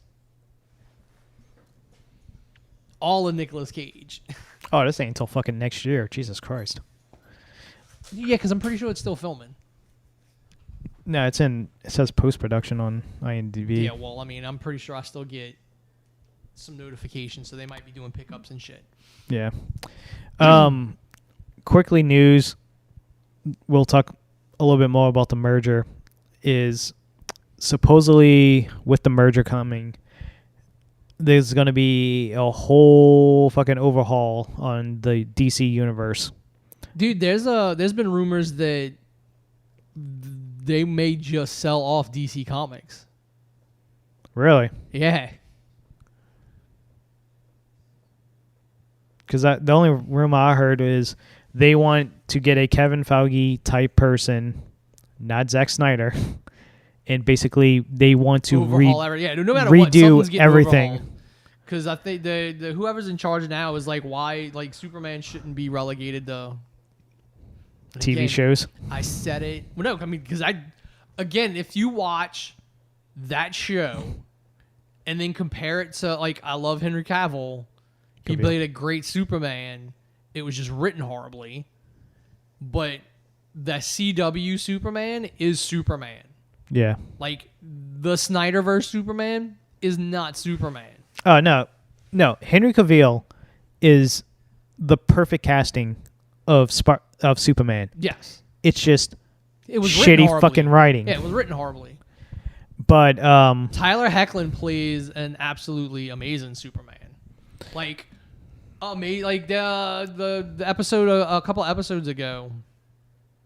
So one of his kids, I mean, it's a CW show, so you have like horrible writing, but it's better than most of them.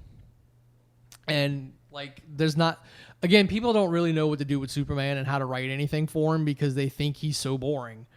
But his kid gets caught with like these drugs, not drugs, and he's protecting his girlfriend who was selling because she's poor. Like, we acknowledge the fact that Smallville is a shithole farm town where nobody makes any money or anything anymore. We set that up in the first season. So his non-superpowered kid takes the blame for having these drugs. And the fact that when Kal-El finds out and that kid, he's like, I can't tell you. And could you imagine doing some stupid shit and Superman being your dad? Like, walking in your room and being like, tell me, you go, I can't tell you, and him just looking at you in a very raised voice being, I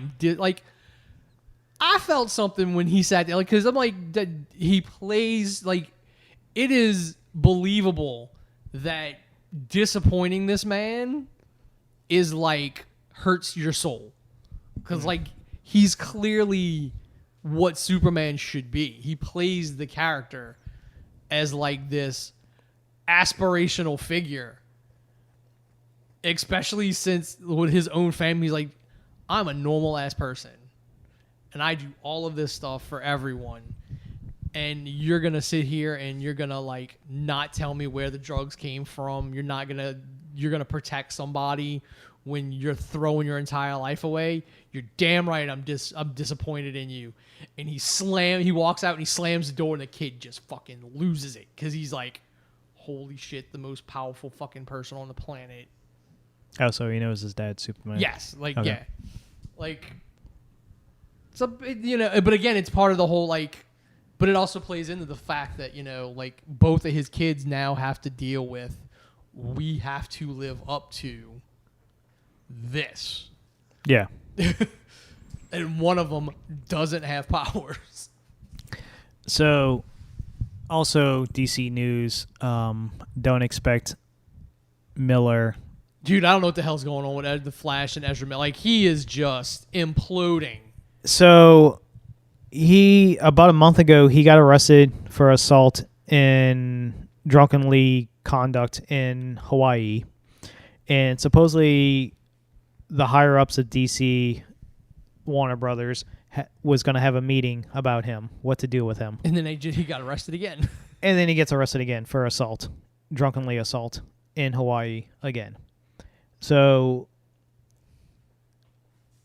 he has a very big movie coming out, a lot of buzz around it because of the whole Flashpoint storyline. Yeah, I mean, and like, it's freaking Michael Keaton's in it, Affleck's in it. Yeah. He's in it twice. Supposedly, like, there's like other characters going to be introduced in this, and you're just going to fuck it up because, dude, Warner Brothers just needs to go, you know what? We're done. If you think you can find a studio that treats should be a multi-billion-dollar franchise worse than what Sony treats. Oh, dude, like the way they handled fucking Spider-Man. I would put DC up against Sony any day, like for the worst use of IP. Oh yeah, easily. Fucking without a doubt, especially like because again, they Warner Brothers just throws shit in things. They're like, oh, people like this, we'll throw that in there. Yeah, because that's all. Snyder wants to say what the hell he is. We've said plenty of times what Snyder's issues are, but like he was just throwing shit in. Those movies. He wanted to make it his characters. This is my fucking creation. It's like I didn't talk about. I watched the first episode of the Halo series that nobody fucking talks about. I know Angry Joe keeps getting like copyright striked. Like, really? They keep yanking his shit. Because I bet you. See, this is how I know Microsoft didn't give two shits about this show. The day it premiered, they didn't. Like, you go on Xbox dashboard. No mention of it? No mention, nothing. Apparently, Microsoft has nothing to do with this show. This is a Paramount show. The showrunner, went to 343 Industries and basically, like, what's these characters about? What's the universe about? Don't tell us anything about a story because we're going to make up our own story. And that's what they did. See, this is what's crazy. Like, Sony has fucked up their Marvel shit, right? Yeah. But they just bought Bungie. And literally, I guarantee you the only reason Bungie was cool with it was like, yeah, we'll do it. A, the amount of money they got thrown at them. Yeah. B, Sony Pictures. So now you can make whatever you want Destiny. Because I think that... were there rumors of it? I think there were rumors of a Destiny movie. Yeah, well, now they can definitely get it, like either a TV show or movie, or they have the internal, like it's basically all just done internally. Like they don't have to go through a separate entity.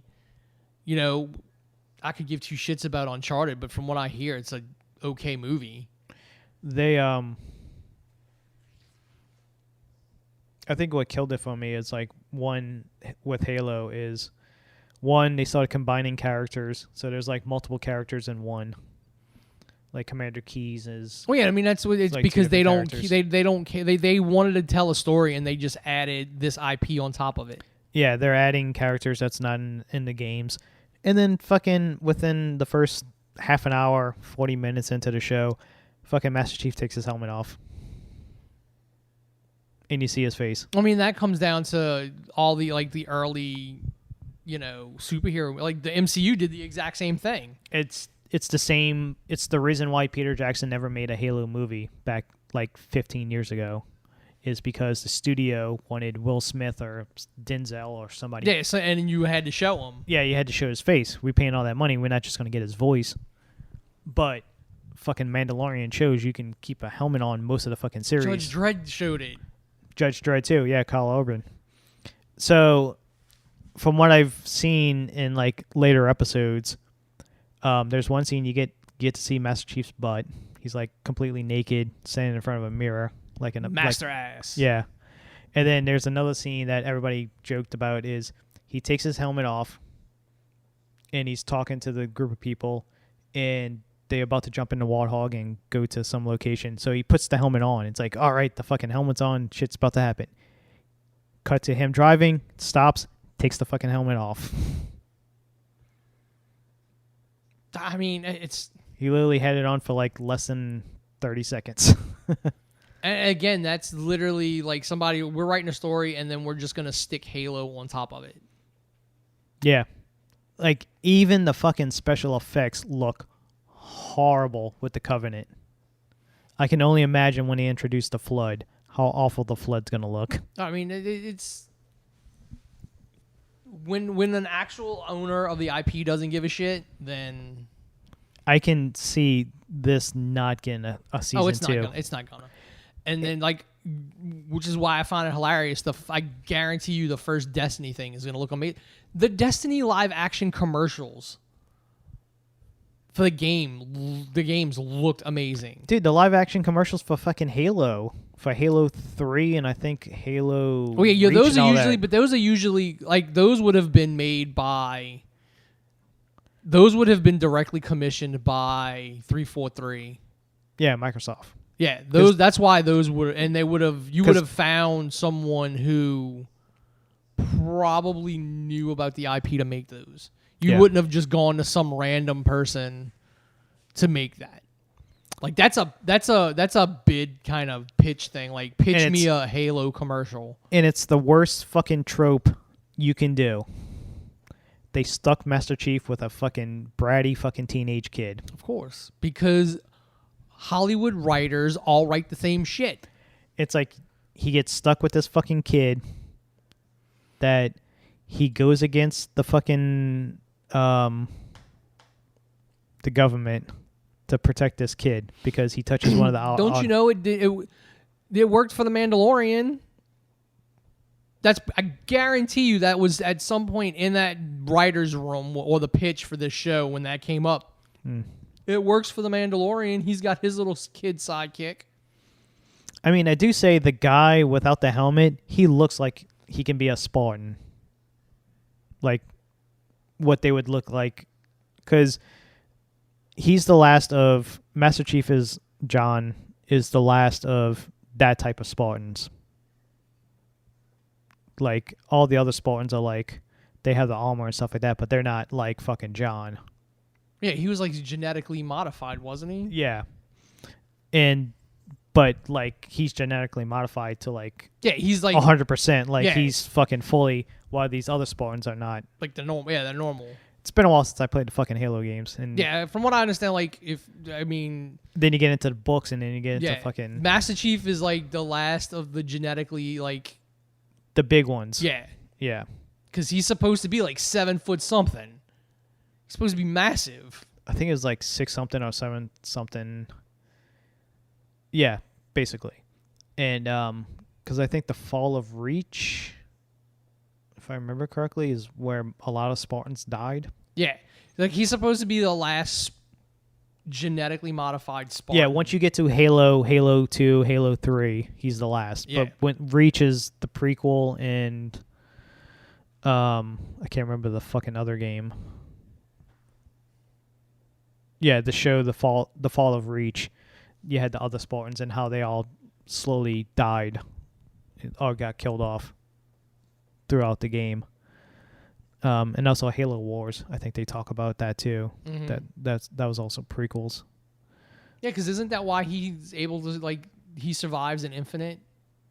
Yeah, he can fall from fucking space and survive.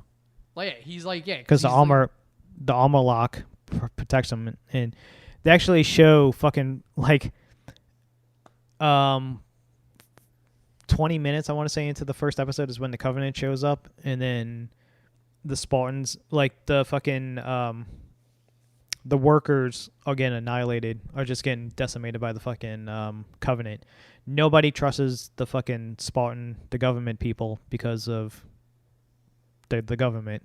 And then the Spartans are supposedly these boogeymen that the government sends down and murders everybody that goes up against the U.S. CM or whatever it was. And so when they show up, there's one shot of Master Chief, like his perspective, like looking through the fucking visor, like in the video game, and you see like him getting shot, and you see the fucking shield meter slowly go down, and have the sound of the meter going down, and there's the little thing of like how many bullets you have left in your gun, and the grenade, like they don't have a grenade one, I don't think, but it's a really bad looking shot. It's because everybody wants to, it's the that Doom big thing. money shot. It's the Doom thing. Like, we got to go into first person. Yeah, we have to give something to the fans. Because it's one of those, that first episode aired, and then nobody talked about this show since. Yeah, because, I mean, everybody saw that it was garbage. Saw it was hot garbage. Yeah, so... I mean, it's just like Picard was turned into hot shit, like garbage everyone hates.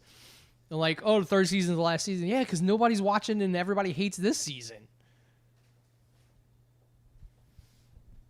So, but I guess that'll be it for Media Clash this week, unless you got anything else. I don't think there was any other news. Barry comes back Sunday, so that's gonna be very exciting. I haven't watched any of it. The last season, Barry's so good. You should fucking check it out. Johnny Depp. Somehow Kevin Nash is tied into this Johnny Depp divorce fucking case. No, this isn't divorce. This is defamation. Oh, the defamation. Dude, that's been like That's gonna turn into a fucking Netflix show. It is, but I mean, like, I kind of like the fact that it looks like fucking Johnny's gonna be vindicated. Yeah. At the end of all this, and like she just went and shit in his bed. Yeah, like she's like it's just coming out that she's a horrible fucking person. Yeah, because Kevin Nash magically was trending on Twitter yesterday because she went to the rap party of Magic Mike and was out all night, and he was worried, and supposedly that's where she got all these text messages from him asking where she's at and being all mean about it and threatening. And meanwhile, there's pictures of her hugging Kevin Nash at the party. So people are like, oh, did you have a thing with Amanda Heard when she was married to... So he had to like come out and deny it and like no, we were just friends and stuff like that. Yeah, that's going to be that's going to have ramifications like way beyond just this. I guess it comes down to like Aquaman 2, like yeah, like she's gonna have to be disappeared. But I think it's gonna be, by the time this is done, Aquaman 2 is gonna be done filming, because I think they already started filming like a while back. Dude, I'm telling you, like they might just go, you know what? Especially now that if the merger and all that's done, a done deal, they might be like, you got paid for Aquaman, Jason Momoa. We're restarting everything. You know, I'm fine. You want to bring Momoa back as Aquaman? That's fine. Change him up a little bit. He doesn't need to be as dude bro-ish. Like, Arthur Curry is not a dude bro. Like, give him a little bit of, regalness. Oh, fucking, this came out today that, who's that comedian from Park and Recs? fuck was his name? Starts with an A. A-Z-I-Z. Aziz Ansari. Yeah, so he's making a movie called Being Mortal. Had to shut down production because of allegations against Bill Murray. Yeah, no, I saw that. They just straight up was like, nope, we'll stop. Like, production is done. We'll figure out what we got to do after the fact. Yeah. So apparently he was being a problem. I mean, from what I understand, Bill Murray's always been a problem. Him and Chevy Chase have just like a long history of Being a problem. being a problem. More Chevy Chase than Bill Murray. Yeah, but I mean, Like, the only time I heard that was, like, Lucy Liu on Charlie's Angels. Because Bill Murray was Bosley. I'm not even talking about that. I'm just talking about his ego. Like, Oh, yeah, he's got this thing. Like, he thinks he's untouchable. yeah. Yeah.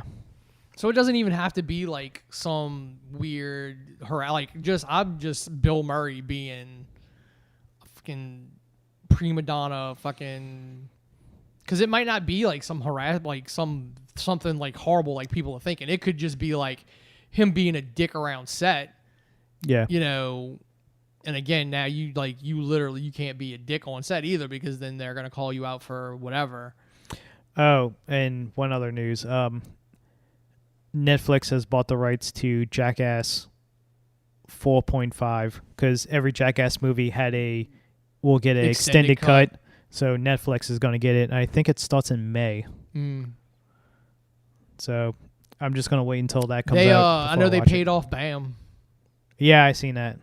So Johnny Knoxville had a great WrestleMania. Yep. If there's one thing that came out of it, he had And a great WrestleMania. And I heard the movie's very good. Like, it's a Jackass movie. It's Jackass. I don't know how you can be. Dude, they're fucking hilarious. I love those movies. Were so good, minus the like harassment, the undercover stuff. Mm-hmm. Like, I don't really watch that too much, but like them pulling pranks on each other and doing stupid shit, kidnapping Brad Pitt in front of a group of fans. Fucking crazy shit.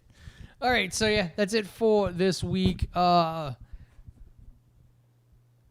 am Wayne. That was Paul. And we'll see you later.